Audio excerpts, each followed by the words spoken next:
Inabobado na ni DILG Secretary Marojas sa paghimo sa San Carlos City bilang District Jail niadto pang Abril 14 nito iga.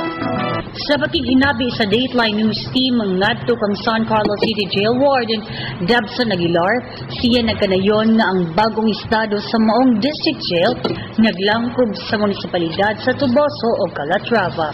Dinandam na nga mudawat ang kasamtangang pasilidad sa syudad sa mga priso gikan sa nasangpit nga mga lugar. The coverage of San Carlos City Jail to San Carlos District Jail, so the clustering of jail of the municipality of Calatrava and Tubuso. So katong mga inmates nga previously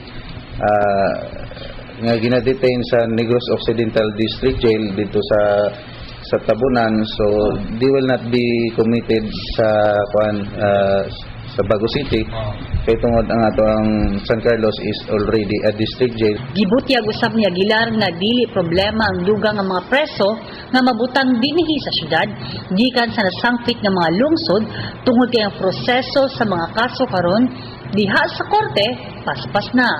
Di na mga inmates paspas usab ang nga makagawas sa bilangguan o mabalhin ngadto sa bilibid o National Penitentiary busa dili gayud magutok ang kasamtangang prisuhan. Siya mibutyag nga kasamtangang jail sa syudad adunay kapasidad ala sa 200 inmates samtang ang mga dinakpan anaa lang sa 135 nga mga preso.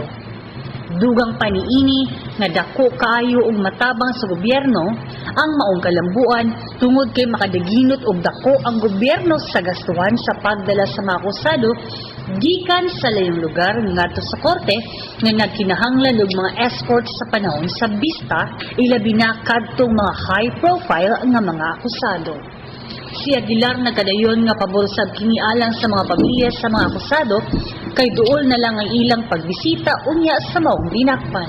You have nothing to worry about it because the RTC San Carlos, so paspas man ang ilang proseso sa atong mga sa decongestion program nato sa jail. So every time na i-commit, so mas daghan pa jud ang ma-release sa atong mga inmates. So atong facility we have 135 inmates.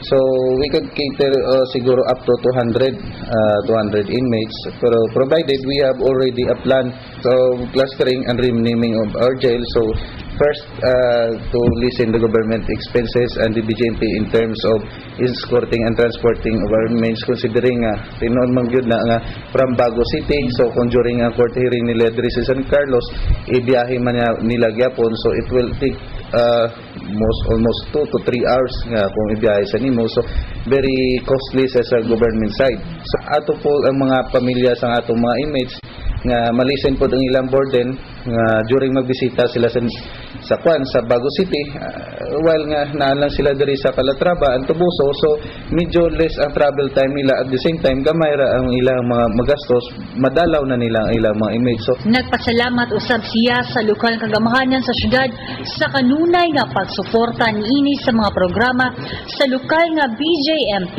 din bago lang nga nahuman ang secondary perimeter fence ug pag-instalar sa 8 ka mga CCTV diha sa palibot nga pulos gastuhan sa syudad alang sa dugang seguridad niini.